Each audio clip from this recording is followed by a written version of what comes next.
Hey, what's up, y'all? This is the Mother's House Podcast, and I am Deshaun. Yes, what's going on, everyone? My name is Corey. What's happening with my cousin? Chillin', what's up with you? Man, just tired, working.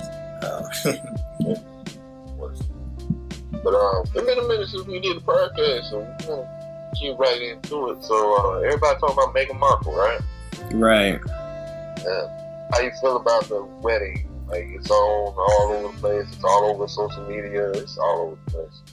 I haven't really been on social media like that heavy. I've been working so much, so I kind of missed it. I didn't know about it until you told me about it. How I feel about it? I don't really have any feelings about it. I kind of didn't even know it was today until I started seeing it all over social media and stuff. Right.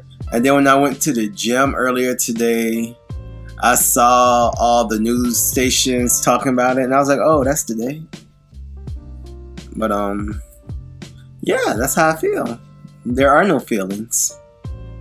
Yeah. Same here, me personally. Honestly, I don't really care about Meghan Markle or and the other thing, like, I don't care about her as a person. I don't know. But, you know, to care so much, like, I had to stop my day to focus on this wedding thing. I don't care about that. I mean, it's just interesting to know that, you know, a lot of people are seeing this black woman or biracial woman. Some people will see her as that, but, you know, most people will see her as a black woman being married into, you know, royalty. And they making claims like this is the first black royalty, all that. So, from publications such as The Root are saying stuff like this. You know what The I'm Root's saying? stupid. Like, notable publications. So it's getting kind of like, okay, right? I'm like, so we just gonna ignore that Ariana, what's her sister name? Austin?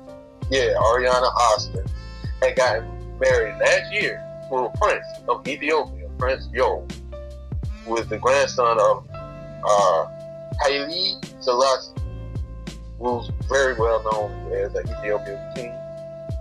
You know what I'm saying? So, we didn't stop the press for that. You know what I'm saying? It's an African American woman who married an African prince. But why do you think that we hold that the European or London moniker of so-called royalty above everybody else who has a lot of royal family or royal bloodline? Why it's so marketed heavy in America? I mean, it's easy to break that down. Well, the relationship between the United States and England is very, very long, and they have a lot of ties, and it's almost like they want to make sure that we know that the royal family exists.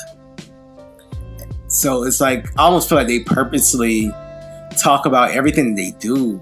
Even when the other prince got married, it was when like, he got married, they stopped everything too. Yeah. Like, why are we always talking about it? Like, why is this such a big deal? Right. Like, this is such a big deal. Like, why is it everywhere? So, and I think people talking about it on social media and stuff is a result of it being promoted to us all the time. And like all throughout, you know, it was almost like somebody was in the presidency or something. Like it's like they're treating it like that. How it's taking over, you know, all of the news outlets and stuff. Like I might have expected like maybe one news outlet when I was at the gym, but like all the TVs were talking about the freaking royal wedding. And I was like, well, damn. I just want to watch Fresh Prince. Right. Right. And my thing is, you know, we know what this is, man. It's marketing for that been heavily marketed, that, you know, the interracial dating, the interracial mixing, black men and black women, you know, dating outside of race. That's been heavily pushed, not just through social media, but also through our media. It's been pushed down our throats for a minute, and it's gotten to the point where, you know, when that happens to such a degree that it's going on right now, it takes away some of the sacredness and the soulfulness of blackness. Do you think that the only reason the two people are together is because of a whole ploy as far as marketing interracial dating? No, I don't think. I think it's all subscribed, and like these plans have been planned and planned. And this is another thing. If you go do deep search or do some little bit of history about that family, the royal family, Queen Elizabeth, his mother, you know what I'm saying? Her grandfather or her father, owned slave ships. You know what I'm saying? We know where they're like. You can literally go trace their background and see what's going on with that family, with the family of England, the royal family, so-called. You know what I'm saying? And there's nothing royalty about that. You know what I'm saying? Right. From raping to pillaging, killing, murdering, the crusades, all that. Most of their wealth, most of their conquests came out of blood. You know what I'm saying? and to praise this situation as so geared like this, but won't even, like, a lot of people don't even know the name of Ariana Austin or speak of her name or speak of Prince Yo of Ethiopia. A lot of people don't even know Ethiopia has a royal family. I didn't know until last year when I found out about it. I was like, oh, Ethiopia has a royal family? But apparently there are a lot of royal families all over the world that most people don't know about. I guess England is like the royal family. At least it's marketed to... Well, you know how the ties between England and the United States and goes way back. So they're going to always... I feel like they're going to always never let us forget that England is supposed to be this prestigious place that's like, the epitome of what the United States wants to be, almost. Well, a lot of the people who come out of the United States come from Europe. You know what I'm saying? Wait, Europeans? Yeah, Europeans. A lot of Europeans come from Europe. And, the history, they deep into it, America has a deep affliction or affiliation or even though they ran away from England, you know what I'm saying, to try to build their own religion, whatever, but also build their own off the backs of black folks through the promise of the Queen of England. You know what I'm saying?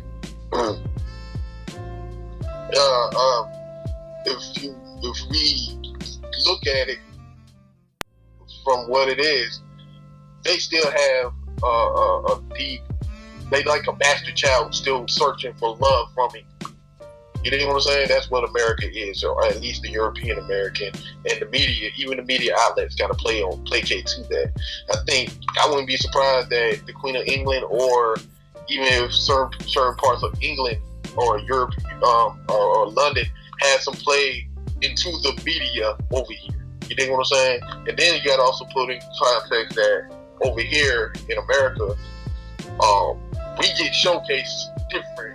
What they showcase to the rest of the world too. All right, it's definitely some media manipulation because most of the corporations in the world that run the media, it ain't that many of them. Yeah. So it's definitely some mind control, make them think this way type of shit. Like, I believe that all day. Exactly. I also believe it's America, especially. Well, I will say especially Black America because these are the people I'm around and I see all the time. But I think a lot of it is a deep-seated desire for, Deep-seated anti-blackness? Not just anti-blackness, but just desire to be wealthy.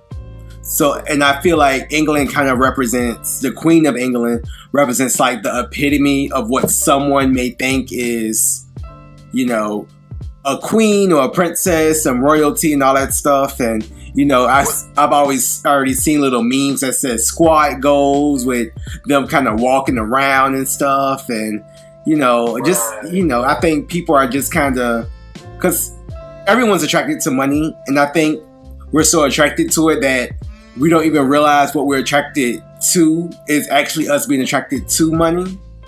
And I think that's kind of what the royal family attraction is. I think also, not only just money, it's about, like from the young girls, even to the young boys, everybody been pushed this whole, white man on a white horse,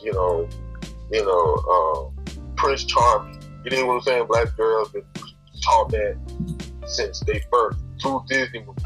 You know what I'm saying? Right. Children movies. You know what I'm saying? We've been taught this. We've been pushed that. It's very fairy tale. It's very fairy tale. You know what I'm saying? And everybody, it's like, wow, she got a fairy tale story. She got a prince. And And then when you see, like I said, like Ariana Austin, like Oprah's not over there, didn't go to their wedding. You know what I'm saying? It wasn't showcasing that. Idris Elba didn't show up, popping up, pop locking and DJing for him. You know what I mean? Idris Elba DJ for the royal wedding? I'm pretty sure he. How you know? Shut up. I don't care. I don't even know Oprah was there. I'm just assuming. Oprah was there. I saw that. Oh, okay. Serena Williams was there too. So, hey, of course, you got her white Prince Charming too. Well, like I said, man, even when I see these things, does this make me as a black man make me insecure? Not at all. Not at all. But does it when I see black people or black women or black men or black anybody praising it, and it getting to the point where it's like, I want to dig a little deeper. I think it's deeper than just, her marrying a white guy.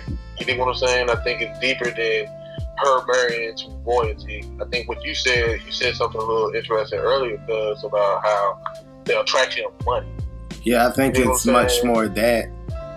And if you pay attention to the times and the energy, to me, man, it's like, our attraction is built off our ego. You know what I'm saying? I think back in the day, like I remember a time where we didn't have cell phones. Yeah. You know what I'm saying? I remember a time where we didn't have computers. You know what I mean? I remember a time where you can actually sense the spirit or sense of the soul of a person just through a conversation with them. You know what I'm saying? I remember those times, even though I was real young. Not real young. We were younger, but you can, like, say if you went outside, you're playing with a group of friends. This kid, he's bad. He's going to have some crazy shit, get y'all involved in some crazy shit. I'm trying to stay away from him. Nowadays, you see Bradley Checker, everybody putting on a show. You know what I'm saying? Everybody putting on a facade to boost their ego. Everybody putting on a facade, and on top of that, finances and money boost people's ego. Well, I think it's ego, but I also think it's insecurity too. I think. Yeah. So I think it may seem like ego, but it's also insecurity as well as just seeing what you don't have. Yeah. So I think I think media is more so playing off of that, because if we all just kind of had money, would we really care about a royal wedding? But if you know about, is it Sigmund Freud? I don't know what psychologist talked about it, but that's the whole marketing campaign. Like, even when they do like commercials and shit, right? They play off of the insecurities of the people to push out there your desires and wants, and kind of formulate in your mind what your desires and wants will be.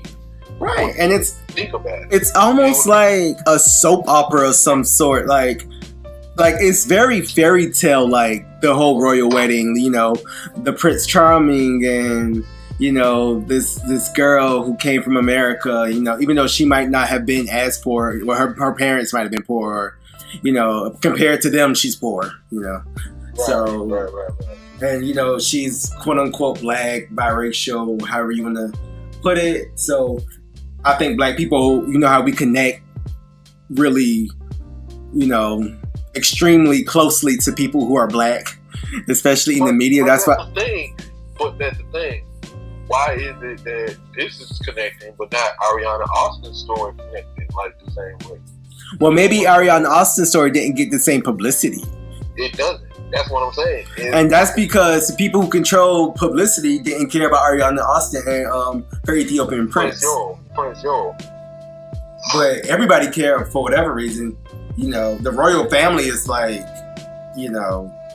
that's what they care about. And you have to also remember that these media outlets, their audience are a lot of white people. White people care about that shit too. So, yeah, true. So it's like, through promoting to their main audience, they also kind of promote to us, I guess. And I guess that's how you see a lot of course, the princess being a biracial, that helps pull in that black crowd. So they probably was like looking at those ratings from the black homes now, like, hey, we're gonna get them too. So I think a lot of that was in his role. Yeah. Now, as far as them two getting together, getting married, like I said, I know the history of that family. You know what I'm saying? We all should kind of honestly know the history of that family. You know what I'm saying? It's not hard. You don't have to take a long research list. You ain't got to go dig through no encyclopedias and nothing like that, which I do recommend you do. But you can just literally do Google search and find the history of what that family done, what that family is behind of. You know what I'm saying? To sit there and try to praise this whole situation like it is, like, I think that's kind of corny and whack. But it also shows me that, us as people, man, I think that when I'm noticing that, even when it comes down to like the shit, and I'm guilty of it too. I'm not perfect either, but we all find ourselves to the point where we losing a touch of self, a touch of identifying self or loving self. You know what I'm saying? Or appreciating yourself. You know what I mean?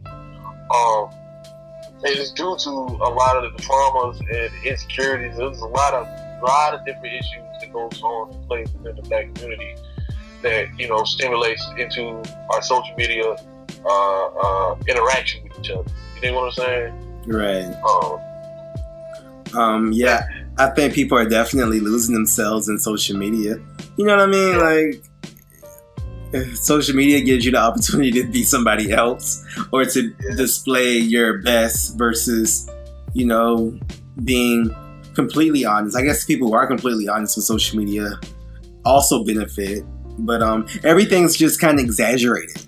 Everything is. Even if I'm being completely honest, because people just perceive things to be more than what it is, because people have come up and said things to me about my social media account, and I know I don't be fronting, I just be doing regular stuff. And they'll come up to me and make it seem like I'm doing all these crazy. I'm like, no, I just do XYZ. I don't understand why y'all think that. But I think social media, period, does that. Even when you aren't trying to put on for the camera or for the IG or whatever, it still is this effect that makes it look like you're doing so much more than what you're doing. Exactly. Yes. I agree with that 100%. Like, I posted a video of Lauren Hill doing the remix to performing the remix to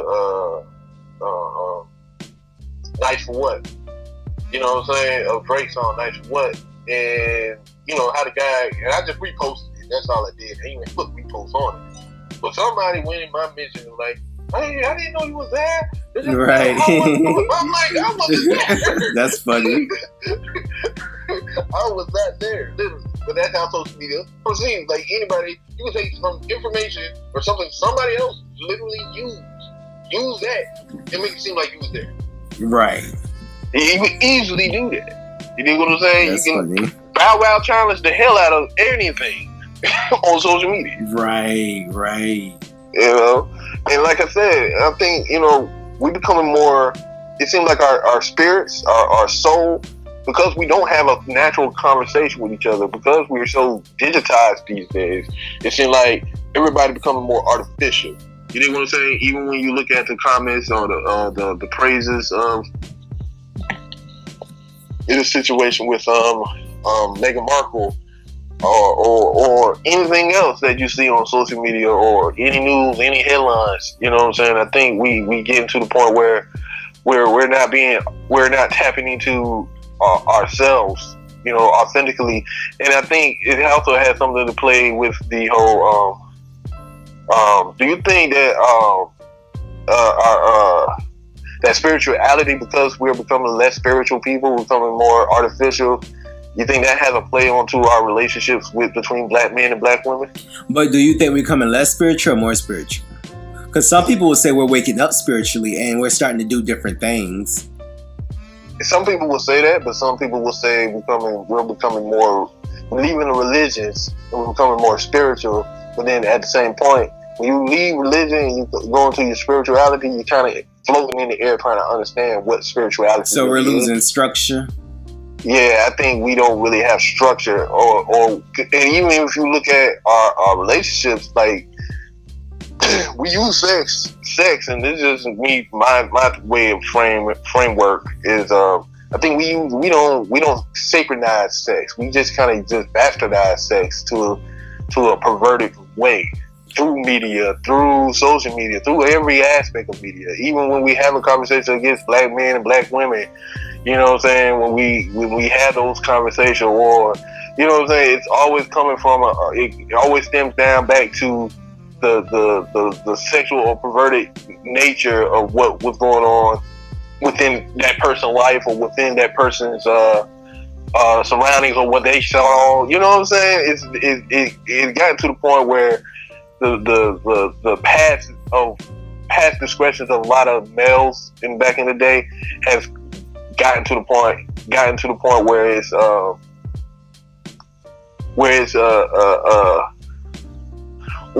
you know, now you're seeing more black women dating white guys or dating outside the race, and black men is getting upset about it, and they're like, what about us? But then when black women call them out on it, it's like, you know,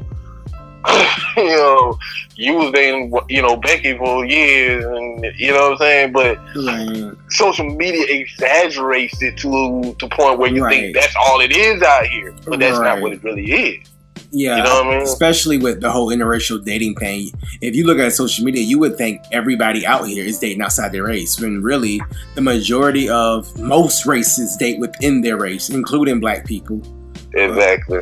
And I do feel like with spirituality and religion, I do feel like, or it seems like, people who I have noticed, not everybody, but people who are more into some religion, I'm not saying it's the right religion or wrong religion, are a little bit more prone to settle down.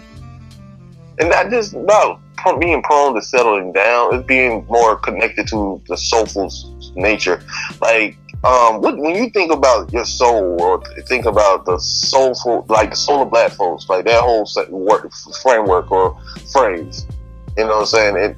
We're going to talk about, y'all got to stay tuned to our J. Cole. We're going to talk about catchphrases, because he did a great breakdown on that. But soul of black folks, because what that speaks to you? What is the soul of black folks? The soul of black folks? Yeah. Or African Americans, African people. When you hear that framework, what do you see? Or what do you speak of? Well, when I think about the soul of black Americans, I think about just everything that we've been through. I think about what's in my veins and the legacy that's come through me. You know what I'm saying? Like parents, grandparents, great-grandparents, and on and on and on and on. And then I think about it stretching left and right, and the people who they're related to. I think about my what's it called? My lineage. I think about my lineage and everything that the people throughout all of our lineages have created, and you know, that have come out of our creativity and come out of our adversity, and you know, just how we persevered and become who we are today. That's what I think about. Our culture, you know, how we do just regular stuff. Like I always say when I be walking down the street or something, or I be what I be doing. See me saying "be." I think that's black. When I be this, I be that. When I'm driving, I see a black dude just kind of rapping. To me, that's so soulful. Yeah. I don't know why it is. It's just so. I don't see that from no other race. Just when they just kind of rap all by themselves and like, or they in the car jamming to their own music or whatever. And they can just be outside with no music and they just kind of be rapping. Like that's so soulful to me. And it's not even about what they're rapping. It's just the fact that you can like, they can just kind of go into this almost like a trance. To me, that's soulful. Yeah. But yeah, that's what I think. Okay, yeah. Okay, that's a great way to describe it, because that's exactly what I pick up from when I think of soul or black folks. So when I look at social media, I don't see it. When I listen to certain, like it takes me a minute to find online. Like last thing that got me to the point where it touches my spirit, it touches my soul, The last thing that really did it, I named two things. Black Panther did it for me. Don't judge me. It did it. Because, you know, him talking to the ancestors, them going to the ancestral realm, when T'Challa went to the ancestral realm, and when Killmonger went to the ancestral realm, that really moved me. It really touched my spirit. It touched my soul. It would be, how dope would that be able to talk to your ancestors or talk to your loved one that passed away? You know what I'm saying? And how to get that guidance, be able to do that. And you can actually do those kind of things if you believe in that kind of spirituality. You know what I'm saying? And another thing that touches my soul, the last thing that touched my soul, wasn't no Kendrick Lamar, it wasn't even J. Cole. It was just some dope projects that they had. But what really touched my soul was the song it was her and Daniel Caesar song. I think it was Best Part. Oh, okay, I know what you're saying. You know what I'm saying? Mm-hmm. That song really touches my soul. You know what I'm saying? Anything before that, it was probably when, you know, Lauryn Hill did something, or back in the day, or Erykah Badu did. You know what I'm saying? It's very hard for me to find something that really touches my soul. And I think most stuff on social media, most stuff on when it comes toward the music and the arts, it's hard to find stuff. You think really so? I don't think so. I think a lot of stuff touched my soul. Like, especially music. Like, it's just a lot. And I'm just talking from the art aspect. I ain't talking about, like, you know, shit going on, like something happening to the young black lady where the dude, you know, the cops at Waffle House. You remember that? You heard about that, or you know about that situation? I heard about it. Like, I saw that video. That shit that touched my soul too, but it pissed me off. Right. You know what I'm saying? You know, but I'm aiming to cut you off. But I don't know. I like art, and a lot of things from art can touch my soul. A lot of, especially music too. It's just a lot of stuff that can really just kind of speak to me. A lot of times they ain't even gotta say nothing. It's just certain chords can touch my soul. Yeah, certain harmonies can touch my soul. Certain just rhythms and music can. Because I think music is the soul. Like, you know, art is your soul kind of displaying itself in a sense. It is. But I think that when you look at social media, you get detached from that. Yeah, but it also depends on what you're looking at. Sometimes you have to... Very true. Very true. You have to shape your social media. Like on Instagram or even Facebook, if it's something I don't want to see, it's a way you can get on there and put... I don't want to see this no more. Like, I don't want to see images like this. I be doing that all the time. Even with fight videos, I ain't gonna lie. I don't see a lot of stuff. I ain't gonna lie. With the fight videos, sometimes I'll look, but after I look, I don't want to see it no more. Yeah. Once I get my little joy out of it, I ain't gonna lie. So, okay, sometimes it be entertaining. I ain't gonna lie. But that's why I say I'm not perfect. None of us is perfect. Right. We all fall victim to it. We fall victim to the marketing ploy. Right. We all do. You know what I'm saying? Most definitely. But for the most part, I try to keep my social media feeling good and just something that's not damaging. You know what I mean? Like, I try to make it realistic. Some good quotes be in there all the time. It's always somebody with some good quotes I follow. And just, you know, it's just real. I try to make my social media, it's impossible to make social media real, but I try to make it as real as possible. I'll say that. And even with that, I'm lying because I don't be looking at news and shit. Well, I do kind of look at news, so I do what I can. This is my thing. I think that, you know, us as a folks, and I'm saying, talking about us on social media, we got to start being more honest on social media and more honest with ourselves. Not necessarily honest to the people, but be more honest with yourself. You know what I'm saying? Because that's what I'm seeing, and that's what I'm speaking on when I say, you know, I think the lack of soul of black folks and all that. I'm thinking, you know, speaking more so that, you know, like we're not being more in tune or in touch with our ancestors. That we're becoming more detached from our ancestors, the sacred ways of our ancestors. Like, if you think about it, you know, technology kind of battles with tradition. You dig what I'm saying? Innovation battles with, you know, ancient, with what's another word for it? I was about to say tradition again, but we'll just say tradition. Ain't about to keep going around the bush. You know what I'm saying? Like, it's like you gotta have a balance of both. You dig what I'm saying? Mm-hmm. And you know, and as we continue to progress, and we need to continue to progress, we need to continue to evolve. We're going to naturally do that. You know what I'm saying? But at the same time, at what cost or what kind of desensitized? Like even right now, a lot of people say they are desensitized by the death of black men or black women and black children. You know what I'm saying? We are desensitized by the gun violence in America. We are desensitized by, we're becoming so numb and so used to it. It's like, when, you know, some people who watch that Donald Glover video, This Is America, they not really shocked when he shoot the first guy. I was shocked. I was like, damn, what the hell he doing? Oh, you know what I'm saying? But a lot of people don't be because they're desensitized to that kind of death. They desensitized to it. Gushing out his head. Oh. Yeah, like it was crazy. Like that's what I'm saying. Like that's what I mean. Where's this video about to go? Like, what is about to happen? Like, what the fuck? And then it would just continue to go left and left. I'm like, holy shit.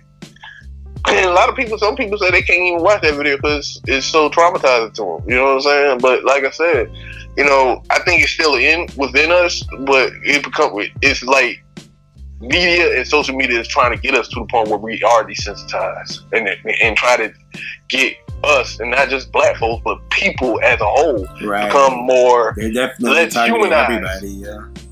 Yeah. It's attacking everybody. It's not just attacking black folks. It's attacking everybody to make us less human. You know what I'm saying? Make us more of a machine. Make us more of the consumer. You know what I'm saying? The best buyers. Most of us buy because I kid you not. Everybody where I work at to get deliveries all day long. They don't even step out the house. That's all they do. You're right, like Uber Eats and stuff. From dog food to food to... Oh, you can get everything sent straight to your front door. Everything. Any and every single thing. Between Amazon, Uber Eats, and if you in the big city, you got all kind of Postmates, DoorDash, this, that, Ship. They do groceries. They do everything. You ain't got to step outside of your house. You ain't got to do nothing. You know what I'm saying? And granted, you get more time to do whatever you feel you freely want to do, but I think it still takes away a part of the spirit of a person too, becoming more digitized people. And I think my whole narrative about this whole Meghan Markle thing that's what I'm taking away is like we're becoming too celebrity driven. You know what I'm saying? We're becoming too celebrity praising, to the point where we having false idols. You know what I'm saying? And I think 2,000 or 1,000 years from now, it ain't gonna be no celebrities because everybody gonna realize they just human, just like us. Ain't nobody really special. That'd be a good thing. And that's where we need to be going. But where we at right now, it's like on a hiatus. It's like on a apex. It's gonna probably continue to grow. Where celebrity is like highly praised because there's so many people without. There's so many people that don't realize, like, even these people who got a lot of money, you know what I'm saying, they are just as depressed and just as so many different things as we are. You know what I'm saying? And you know, granted, yes, we need money to make, you know, be able to have a security and all these different things and wonderful things that money can bring, whatever. But I think like we're becoming too captivated by the dollar bill, by the bitcoins, or whatever kind of form of income you try to gravitate to. You know what I'm saying? I think we're becoming more concerned about that than concerned about our spiritual selves to a certain degree. I'm not saying you need to go to a church if that's what your spirituality calls for. That's what it calls for. But I think we need to, you know, at least tap into it, honor our ancestors, you know, speak, you know, and when you date somebody, you know, think about that when you get in a relationship, like a serious relationship with somebody. You know what I'm saying? Don't follow the trends of what your favorite celebrity doing or what the princess or Prince Harry doing. You know what I'm saying? That's my thing. Right, I understand what you're saying. I get it. The royal family is basically like ultimate celebrities. Yeah, that's just what it is. That's what they are. That's what they are today.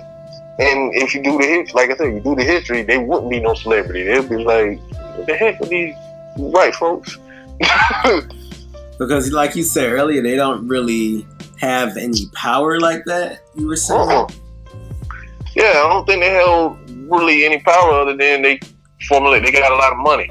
They got a lot of old money, and they got a lot of say so on what kind of goes in and out of their. They have influence. They have influence. They got power like that, but they don't really have power like they make state laws. Well, they may do. They may have lobbyists. You know what I'm saying? You never know what kind of influence they have. She can't like declare war because Britain has a prime minister. Yeah.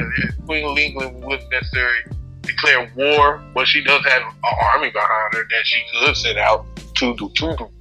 You know, but they don't do that. You know what I'm saying? But my thing is like, you know, there's nothing honorable about that family line for the ancestry for us, for that pertains to black folks and life of black folks. You know what I'm saying? That we should be praising. You know what I'm saying? And thinking we made it. You know what I'm saying? We didn't make it. Like, it's not like Meghan Markle is whispering to Prince Harry's ears, "Hey man, tell your mama and daddy to go to the UN and speak up on reparations." She's not doing that. That would be crazy if she did, though. Even if she did, he probably won't even hear it. You know, if he does say it, they're gonna be like, "Boy, you don't sit your red-headed ass down." Yeah. You know what I'm saying? So they probably checked all that before she even got engaged. Like, exactly. They already had that conversation. Let's make sure she's not one of them little revolutionaries over there. You know, over there in America, it's a lot of them. you gotta vet her now. You can't just be marrying any old any old black girl. Yeah, exactly. So, but hey, I think we spent a long time talking about Meghan Markle. Just want to kind of dive into it real quick. And nothing against her. Like, I don't. Yeah, exactly. Like, we don't have nothing hate her. Like, we don't care. We don't know them. Like, I wish her well. Like, you know, do your thing. You know, same thing with anybody else celebrity who dates outside the race. We don't really care like that. But is it interracial dating when the person's biracial? Say that again.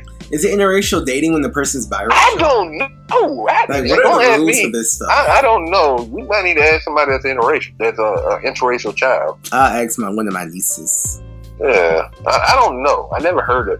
I never could quite understand that either. Because I know if I date outside my race, you know, I'm pretty, you know, black. Yeah, so, me too. So I mean, it will be interracial for us because, you know, we have black parents and black grandparents and black great parents. You know, so it will be great parents. Yeah, right, so. Right. It'd be kind of different, but you know, and even if we were to date outside our race, like, you know, that ain't gonna happen with me or you. But I mean, like I said, that's a whole nother conversation that we probably need to have a whole panel to get a full understanding of that.